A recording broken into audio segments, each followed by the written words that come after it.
It's good to be here with all of you. I look forward to meeting many of you in person. I see some faces I know, like Atvo from Gita in Georgia, which we have cooperated with recently. So I will give you a little background. It doesn't seem to be working. Ah, there it is. Okay. So I will give you a little background on myself. So my name is Steve Hoffman, but in Silicon Valley, my nickname is Captain Hoff. That's what people call me there. I am an author, so I've authored several books. One of them, Make Elephants Fly, is what I'll be talking to you tonight about. It's all about the process of radical innovation. So it's how you innovate, how companies, startups in Silicon Valley, the process they go through to make breakthrough ideas. And I hope it'll inspire you.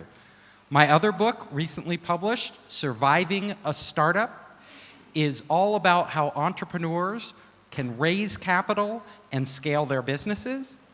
And my third book, The 5 Forces That Change Everything, is about how new emerging technologies like artificial intelligence, brain-computer interfaces, nanotech, CRISPR gene editing, how these core technologies are fundamentally changing our society, changing businesses around the globe, and will be changing our lives. Also, to give you a brief background on Founders Space, we are a global innovation hub. We are based in Silicon Valley, and we work all over the world. So we work with governments all over the world, helping them, consulting with them on building their innovation ecosystem. We work with entrepreneurs all across the globe, training them, running them through accelerator programs, and also giving them access to the US market, as well as access to US capital. And we work with major corporations like Bosch and Qualcomm and Microsoft, helping them with their internal innovation processes. So how can they innovate, take their internal teams, and innovate like startups? Today, I'll be talking about the innovation explosion. So we all know what's going on right now. The world is digitizing. There's digital transformation taking across all industries. Literally, if you are a company out there or you are a government out there and you are not focused on transforming your services, products, companies to digital, you are going to be left behind. You will not be competitive. So how is this taking place, and where are the big ideas coming from? So right now, I heard talk about growing the IT industry in Uzbekistan. I think that is an excellent opportunity, especially outsourcing. It's low-hanging fruit. But you want to aim higher. If you're going to be truly competitive in the global economy, you can't just do outsourcing. Everybody is doing outsourcing. You are competing against India. You are competing against every other country in the world, Philippines. They're all trying to do outsourcing. You also need to innovate at the same time. You need to help your entrepreneurs. So how do you do that? Well, let me take you back in time through a little history. You might have heard of William Shockley. He invented the transistor. And this little office right here is where Silicon Valley started. All of Silicon Valley that we talk about today started and it's not even very nice, this office. But he came out of Bell Labs. He was one of 3 inventors of the transistor. He tried to take all the credit for himself, but history has shown that he was just one of them. He came here and he did a really smart thing. He decided to commercialize this technology, the first one. He set up his lab and he went around the United States. And what he did that was so smart is he recruited the best talent out of universities, the best talent in semiconductors he could find, and he brought them all to this little office. Now, I'm telling you, Uzbekistan has a lot of resources. You have a lot of resources in Uzbekistan that at your disposal. You have agriculture, mining, all these traditional resources, oil, but the most important resource you have is your human resources, your talent, training your talent. What he did was he brought this talent together in a small space, and he had a vision for the future, that transistors and computers would change everything. Well, You know what happened to Shockley Labs? You know what happened to them? They failed. The company went under. But that was because he was such a bad manager. He wasn't a very nice person. However, 8 of his employees left the company before it failed, and they started Fairchild Semiconductor. And if you look here, Intel, AMD, all the major chip companies in Silicon Valley came from this company, came from that Shockley Labs that failed. So what my message is to you, even startups that fail, but they bring together talent and they give them a direction, can spawn an entire industry. And this is how Silicon Valley was born. So I want to ask you something today. Every one of you out there, I want you to ask you to challenge your beliefs. Because all of us, everybody in this room, you all believe things about your government, about industry, about technology, about where things are headed, and what businesses will thrive in the future. Well, I guarantee if you list out all your beliefs, several of those beliefs are not true. They're not true because the world is changing very rapidly. Technology is advancing every single day. There are new breakthroughs. So things that you think are true about certain businesses and industries are no longer true. They are just waiting for an entrepreneur out there to change them.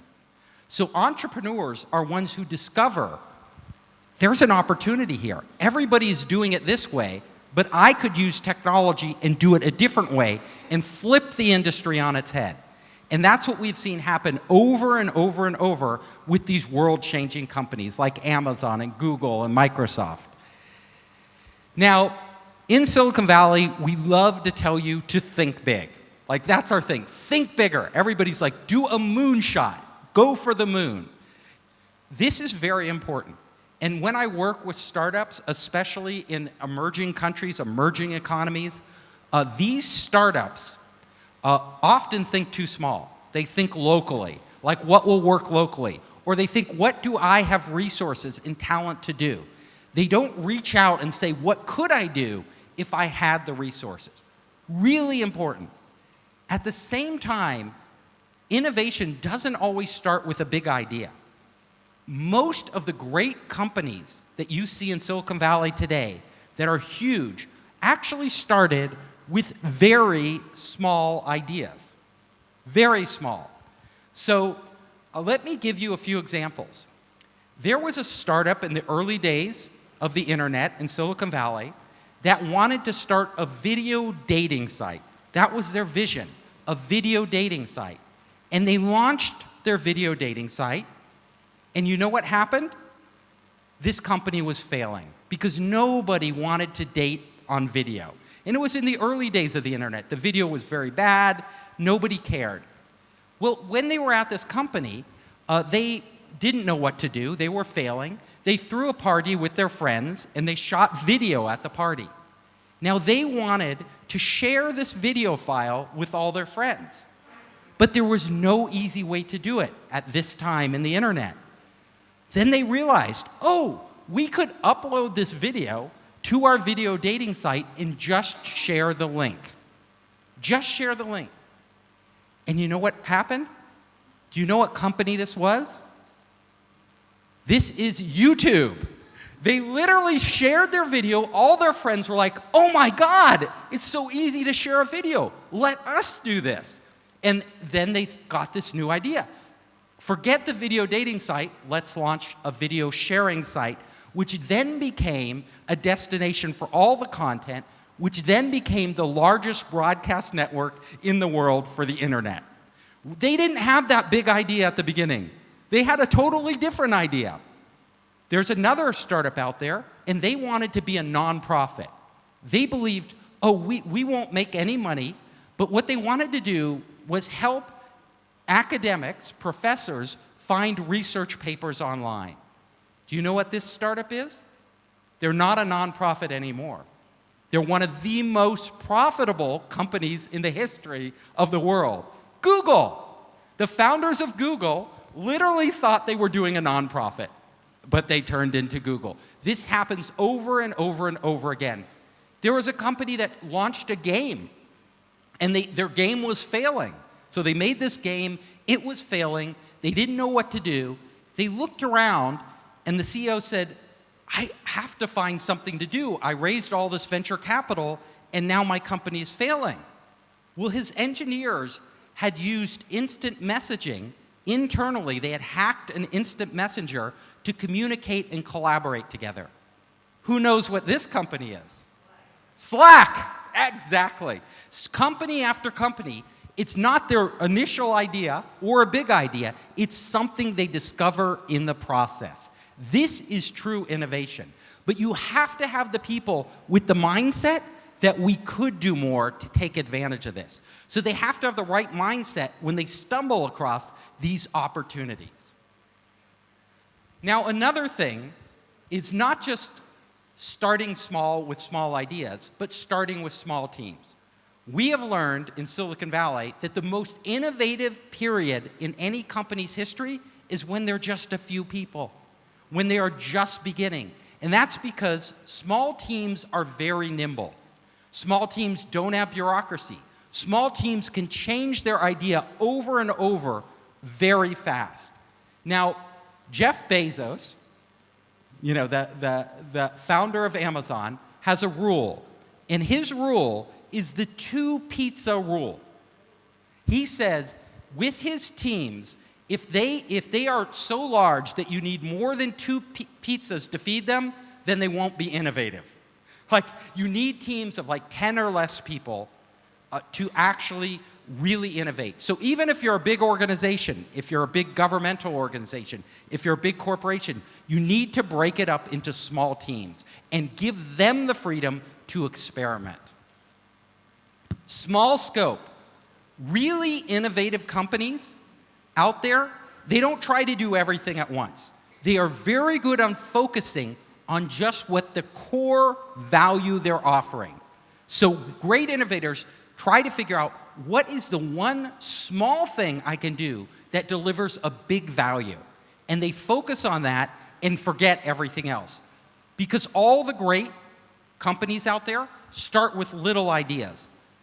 Look at Twitter, right? Twitter, the code for Twitter literally could be coded by a smart engineer in 1 week. That's how they launched. The code was that simple. It wasn't this huge product, but they had to put it out there. It was the idea and the timing. Put it out there and see what happens. Keeping your focus very small at the beginning and then expanding out is how innovation happens. It allows you to iterate much faster. Small budgets. In Silicon Valley, we have learned the hard way that throwing money at entrepreneurs doesn't work. Entrepreneurs don't need millions and millions of dollars when they're early stage companies. They need just enough money to actually survive, to run experiments and get in the marketplace. It doesn't take a lot of money, especially in Uzbekistan, to actually fund startups because the cost is so low here for talent. You can literally fund them on $20,000, $50,000 US dollars. You don't need millions of dollars to get them very innovative. And let me give you some example. Even in Silicon Valley, where the venture capitalists give startups lots of money, it usually backfires if they give them the money too early. So there was a startup in Silicon Valley that some of you may remember. They were called Color, and they invented a new music app. And they raised $75 million to launch their company. 6 months later, they were dead. Their core idea didn't work, and the $75 million did not help them. There was another company in Silicon Valley called Fab. You may remember them. They raised hundreds of millions of dollars on a flash sale concept. Hundreds of millions of dollars. The total amounted to $400 million. And at the end of the day, that money hurt them. Because you know what that money did? It allowed them to scale up, to grow bigger, acquire customers. Investors thought they were growing, but those customers weren't sticking around. They were leaving. So they looked like they were a unicorn going like this, but when the money ran out, they died instantly. No, they didn't, their core idea didn't work. Big budgets force you to grow prematurely. And when you scale prematurely, that is the #1 reason startups fail. That before they have actually figured out what works, what value they're actually delivering that's unique, they grow too fast. So we see this over and over again in Silicon Valley. This is why even in a country like Uzbekistan and regional countries like Kazakhstan and Turkmenistan, in this region, you don't need a lot of capital to get started. You just need to prove that you've figured out something. Then you're ready for money. Small time. Really important. Really good startups find out what works and what doesn't quickly. And this means they are really good at pushing the risk forward. They want actually to figure out what obstacles are going to stop them from growing at as early a time as they can. Because if you can do this, if you can figure out the big barriers and overcome them or pivot around them, you have a chance to survive. If you wait and move slowly and you do not iterate fast enough, you will not survive. And let me show you. We have what we call the innovation loop. Now, the innovation loop here takes you through how startups innovate. First, they have a hypothesis. They have an idea of what certain key things about their business that are going to change, that are going to allow them to enter a market. Number 2, smart startups design experiments to test these. They want early on, with very little money, to test whether their ideas in their head actually work in the real world. They actually put those products out there in an early form, they gather data, they analyze the data, and then they iterate again. And it's a cycle over and over and over. They did a study at UC Berkeley and Stanford, and they found out that the startups most likely to succeed, were the startups that changed direction, we call it pivoting, changed direction 2 or 3 times. But the startups that never changed direction, their first idea, they stuck with it, are more likely to fail. The startups which changed direction 4, 5, or 6 times, more likely to fail. So really good startups, as I'm showing you, usually the idea they start with isn't the idea that makes it. They discover something that wasn't obvious, and that's what takes them on the path. So if you want to judge whether startups will be successful, you look at the speed of iteration. How many things are they testing? How many times can they go through this loop? How quickly? What is the quality of the data they are gathering, the information they're gathering? And then what critical insights do they reach from this data? That is how you evaluate whether innovation teams are really making progress. Now at Google, they do something interesting. So Google has figured out that the biggest way, the reason big corporations do not innovate, big companies fail to innovate, is simply because when a manager in that company comes up with an idea and that idea isn't working, they try to cover it up. Nobody wants to look like a failure. It's the same is true in government, corporations, any organization. You do not want to admit you made a mistake and you're on the wrong path. But as I showed you just now, most of the companies that succeed because they realize they made a mistake, they learn from it, and they change direction. So what Google does is when your idea isn't working inside the company, if you come and step forward and say, look, we've spent millions of dollars on this, it's not going anywhere, you know what they do? They throw a party. They celebrate because they want their people to understand that failure is not bad. Failure is part of the process. When you're going out there, you want to, the first person to recognize and say this project isn't working, they just save Google millions and millions of dollars by killing it. Killing projects is really important. That's what we have learned. And the faster you can kill them and try something else when it's not working, the better. So Google rewards people. They'll even send them on a free vacation if they kill their products. Not for succeeding, but for killing. Number 2, at Google, they also take advantage of this. When a project fails, they share the learning within the company. So they have the people in charge of the projects explain to everyone else exactly what they learned by failing. And that institutionalizes and makes it not only acceptable, but part of the process of going through innovation and failure. Now, in Silicon Valley, we're seeing more and more companies experimenting with self-managed teams. And if you look at why startups are so successful, it's because they organize themselves. Nobody's top-down telling them what to do. They are coming together. Everybody is doing whatever is required to make it a success. People will do multiple roles in a startup. So if you know any startup CEO, they're doing like 10 people's jobs. They're doing marketing, they're doing sales, they're designing the product, they're doing everything possible, taking out the trash. So in Silicon Valley, if you really want people to innovate, give them the freedom to decide what jobs they should be doing. This is very different from a hierarchical system. So many of us are used to waiting for somebody above to tell us what to do. If you want your organizations to innovate, you go from the bottom up. You say, you tell us what to do. You tell us what you should be doing every day in your job, and go out and do it. Now I'm going to go further. I'm going to share with you a little about future innovations. So we've all been talking about digital transformation, about growing the IT industry, but I want you to think bigger. I want you to think about what's coming next. Where are we going beyond where we are right now, and what impacts will that have? So a big area that is very hot right now is artificial intelligence. Artificial intelligence is literally has the potential to change every single business on the planet. Every business, every gadget, every product could be made smarter with artificial intelligence.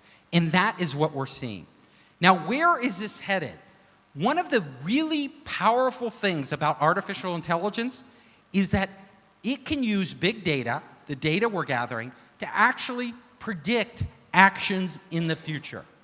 So there are companies like Amazon out there that are using artificial intelligence right now to predict what you will buy, to help you find the products you want to buy. And actually, Amazon is shipping those products to destinations around the world before you buy them. Because statistically, they can know this many people in Samarkand will be buying this product tomorrow, so we're going to ship those in advance. But do you know what's coming next? Amazon is putting lots of money into devices like the Nest thermostat.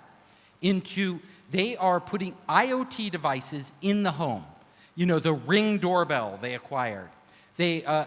What Amazon wants to do is they actually want to be the smart provider in your home and gather as much data about you as possible. I think they just bought Roomba, the vacuum company. Amazon just purchased that now. So what they're doing is they want to know everything about you, as much about you, the consumer, as possible. And do you know why? Because Amazon's vision is that you never buy a product again. You never go shopping again. What they want is to actually predict what you will buy and what you need before you know it. So the products that you think you need more toilet paper, you need more vegetables, you need this great electronic device that just came out. Amazon wants to be able to predict that with their AI and actually ship it to you. They're not doing this yet, but I guarantee this is where they're going. They will ship it to you before you order it. And you will literally get used to products showing up on your doorstep, and you're like, oh, I need that. That's great. And then Amazon will know that you aren't shopping at competitors. You're just waiting for products to arrive. It'll be so convenient. But it's also a way for them to further increase their monopoly. So this idea of predictive analytics isn't just true in e-commerce. It's going to be happening across the board. Every industry on the planet, we are going to be using AI to predict the future. Whether you're a shipping company, whether you're a manufacturing company and you want to know how many units to manufacture, human beings aren't going to be making these decisions. Already on the US stock market, 80% of the trades are done by AI. 80%. Facebook, did a study of their users, a really interesting study. They asked their users, which articles will you click on? Which videos will you watch? Then they asked their AI, which articles will this person read? Which articles will videos will this person watch? Do you know who was right most of the time? The AI. Facebook's AI knows you better than you know yourself. You may say, oh, I'm going to read this article on climate change, but you're actually watching the cat video, the cute little cat video. And AI knows this. So AI will be predicting what we do in the future much better than us as human beings. And you can see how this is going to change all of our behavior. Everything we do. It'll be incredibly useful and incredibly powerful, and we will have to learn to live with AI and work with AI in ways we never imagined. Now let me go to what they're doing at MIT. MIT has actually developed, the radio waves that they can bounce off your body, and with 85% accuracy, they can tell what emotions you are feeling. They can tell whether you are happy, whether you are angry, whether you are sad. They can read that.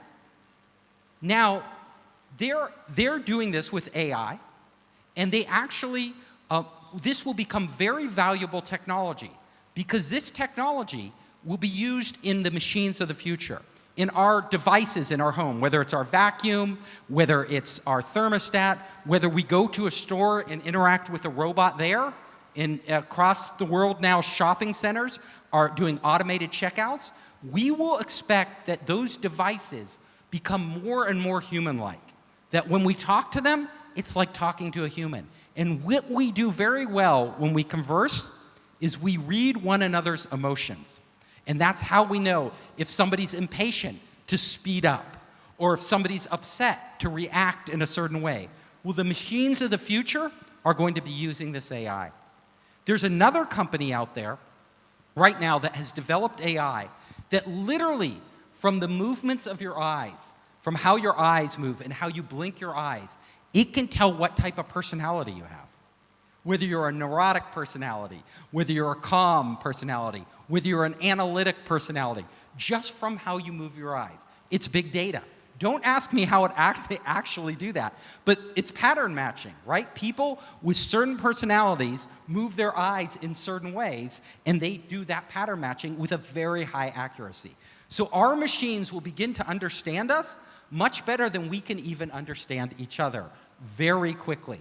There's an Israeli company out there right now that has deployed cameras in stores to detect shoplifting. And they can literally now predict by how a person moves through a store, how they look around, their body movements, whether they're going to steal something before they steal it. This is Minority Report, if you watch the movie. Our AIs are getting incredibly sophisticated. Now let me jump onto the new revolution. This is happening right now. Gene editing, CRISPR gene editing. CRISPR gene editing is amazing. You see this purple tomato here? This just got approval in the United States. This purple tomato has 10 times the antioxidants of a regular tomato. 10 times. So it's much better for you. It actually it extended the life of rats who have cancer. So this AI, I'm jet lagged. Please forgive me. I'm suffering a bit of jet lag. But so this tomato right here, this tomato was gene edited, and they are now able to edit any fruits and vegetables. Literally, they are creating tomatoes now that have more vitamin D. They are creating different types of vegetables with different properties. We can engineer these. And what we have discovered, and this is an area I want people in Uzbekistan to think about, gene editing.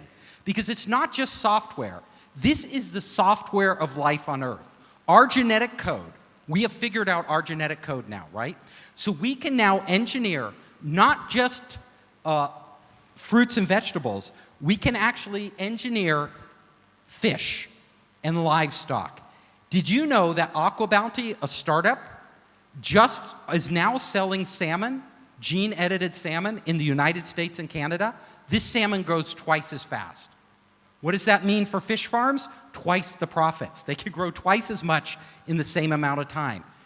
At the University of Florida, they are gene-editing cattle, cows, and they are making them more heat-resistant. So that as climate change happens, the world heats up, we need our cattle not to die when there's a heat wave. So they're changing cattle. Literally, all the produce we produce, all the livestock we produce, especially if climate change worsens, and it doesn't look like it's getting better, if it worsens, we're going to have to genetically alter that. This is a huge industry. For a country like Uzbekistan, which is agricultural, you also need to be thinking about this as the future. Right now, training IT professionals is great. But did you know gene editing can be done very cheaply?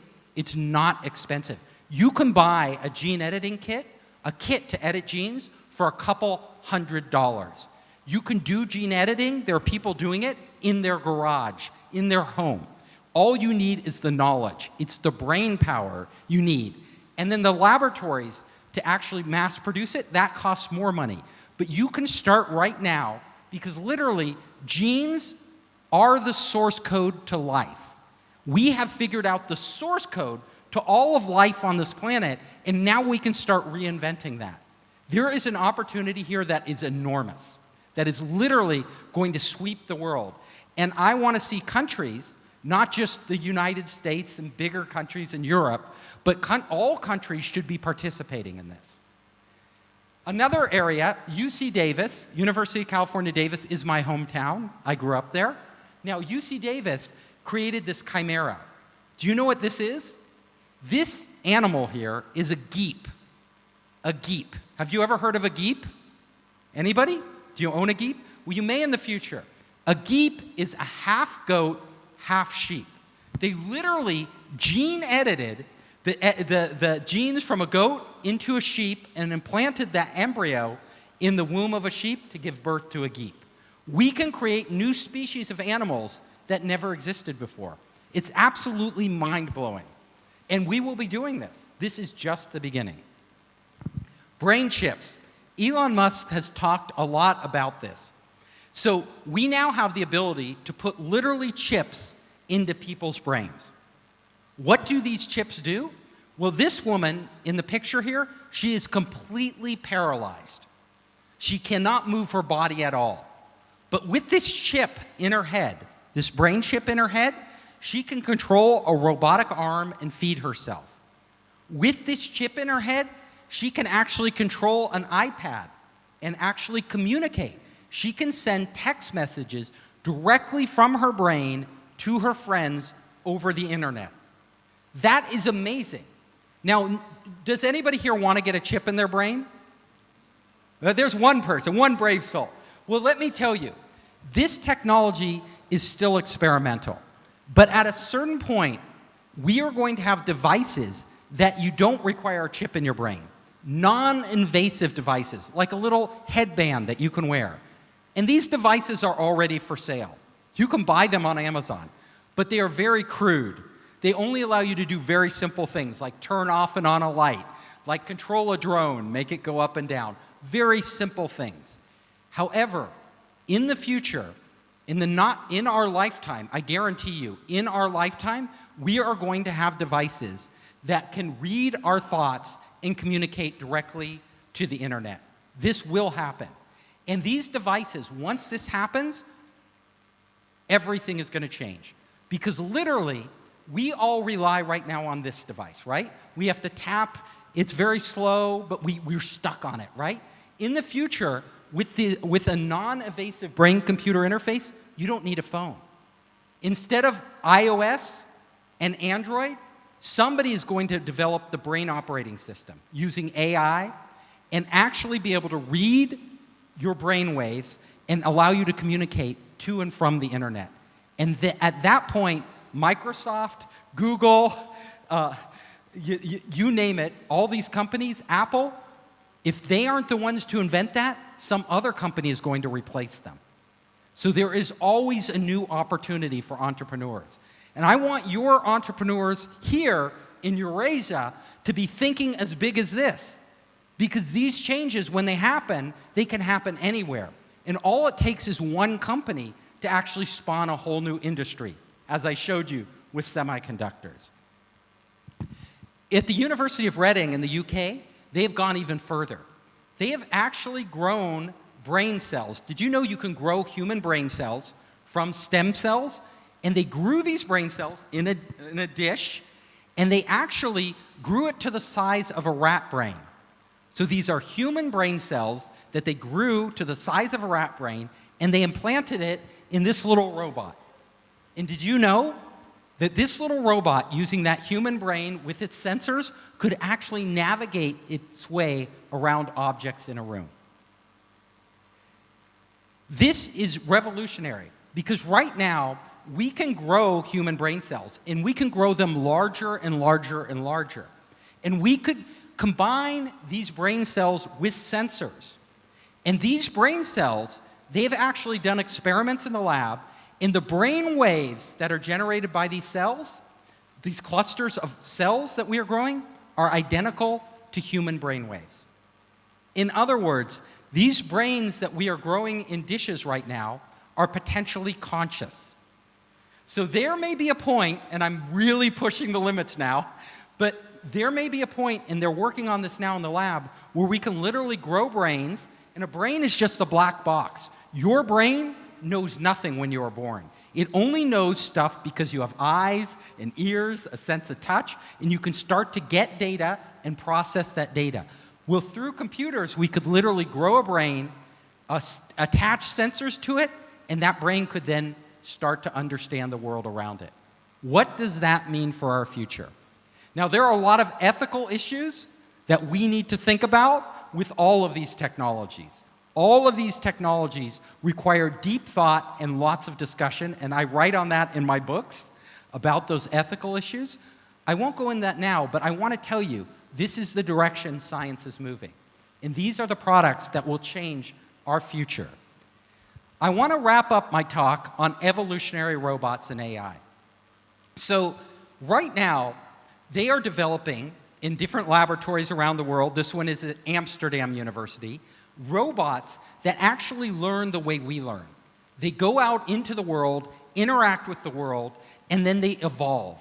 Robots that can actually learn how to walk across sand or how to climb stairs. And as they learn it, they can change their appendages to actually become better and better at certain tasks.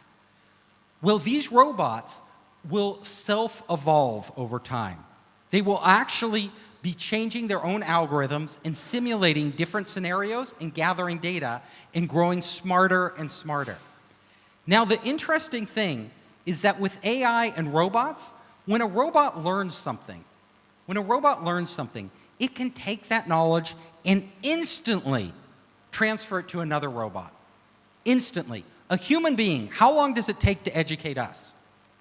It takes decades. We have to go through elementary school, middle school, high school, college, a university bachelor's degree, a PhD. It takes years and years and years to transfer knowledge from one human being to another. A robot, all the robots in the world can be learning simultaneously. And all those robots, as soon as we create a new robot, can inherit that knowledge. Do you know what that is? That is hyper-exponential growth. These machines will become smarter and smarter and smarter, and the AI for these machines will be learning how to write its own code. AI can already do this. Advanced AI, I was just giving a talk in Singapore on the future of cybersecurity. We're really worried now because AI can penetrate a system and literally rewrite code. This is what's happening. So in our future, we are going to see AI out there that can write its own code, robots that can recreate themselves and go out into the real world and learn, and we're going to see tremendous growth.